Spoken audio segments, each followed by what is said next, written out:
Hey everybody, I'm ChrisCatar42, and today I'm going to rank you the 8 chapters of Super Mario from worst to best in my personal opinion. So, without further ado, let's get on with the show.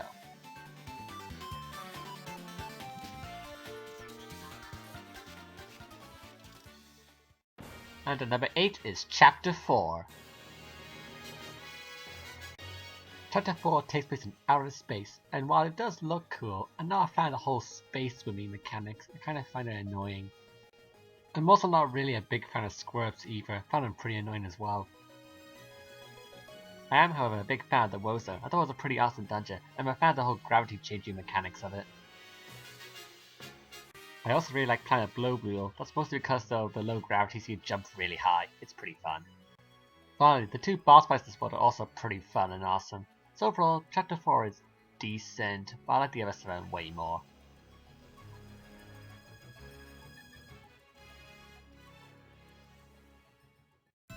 And at number 7 is Chapter 1.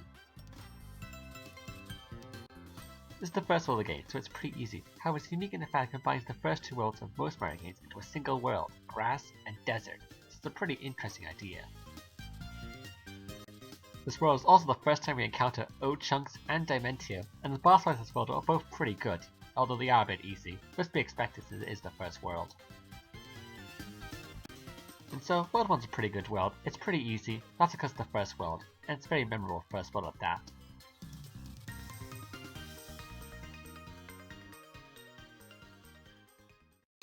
And at number 6 is Chapter 2. The majority of Chapter 2 takes place in Merle's mansion, and this chapter has a very heavy focus on puzzles, doing stuff like finding a secret vault, a maze, and even a game show.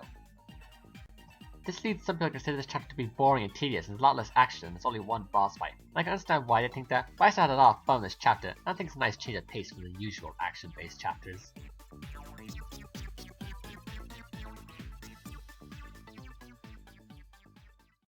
At number 5 is Chapter 7.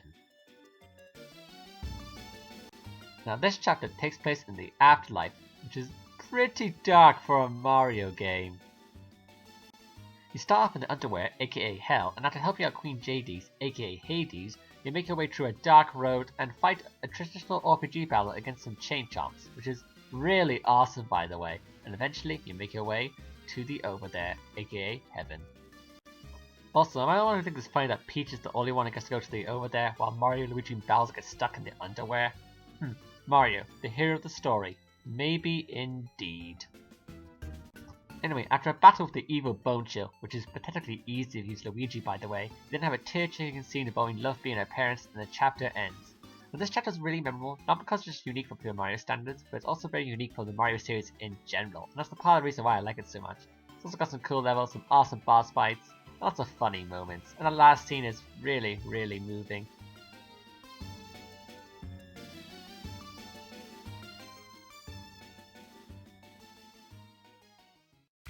And at number 4 is Chapter 5. This world is home to some Kragnons, who are these cave people, and they are being kidnapped by the Flora Sapiens, who are flower people. I don't see why this is a problem, because you think they just use their caveman fire to burn them. But I guess Pokemon does not exist yet, so they don't know about the whole grass is weak to fire thing.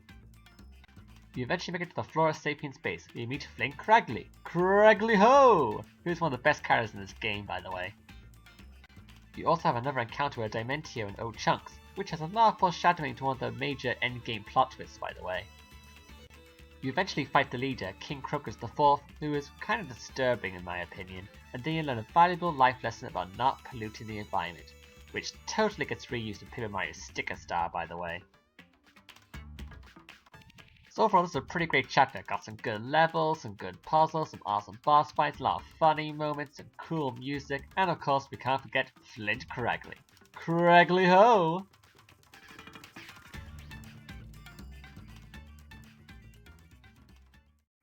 At number 3 is Chapter 6. In this chapter, the Pure Heart is in possession of King Samra. In order to win it, you defeat all 100 of his top soldiers, which seems pretty easy enough, but unfortunately, things take a turn for the worse in this chapter.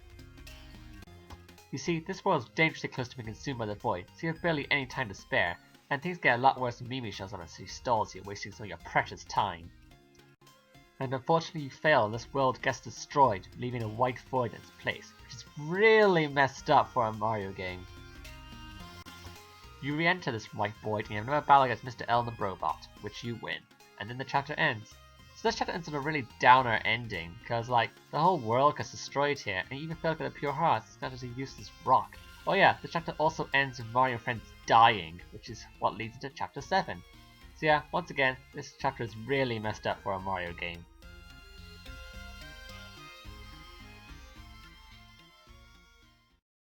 And at number 2 is chapter 8.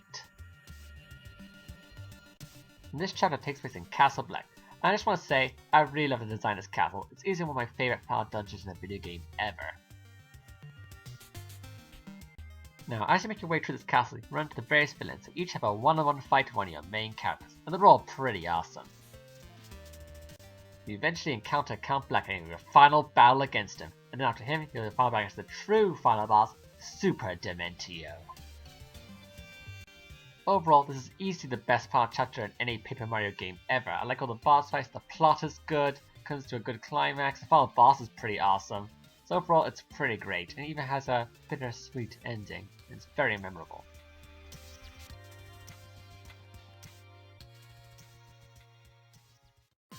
And my favorite chapter in Super Paper Mario is Chapter 3. Now, part of the reason I like this chapter so much is that every level is distinctly different. The first level is a grass world that ends with a fight with Bowser. The second level is a pretty cool water level, and yes, I just put pretty cool and water level in the same sentence. You did not mishear. The third level has to climb to the top of a giant tree, which is pretty cool. And the final level is my favourite. It takes place in Fort Francis, which is the nerdiest place known to video game kind. So the levels are distinct and memorable, the music's great, the puzzles are pretty good, the bosses are awesome, and Francis is a great villain. All these things combined are why this chapter is my favourite in Super Paper Mario. So what is your favourite chapter? Leave it in the comments. Anyway, that's all I have for today. Thank you for watching, I'll see you all next time. Hey guys, if you had a video, big ol' thumbs up. And if you want to see some more Mario RPG related videos, click on the thumbnails on the screen.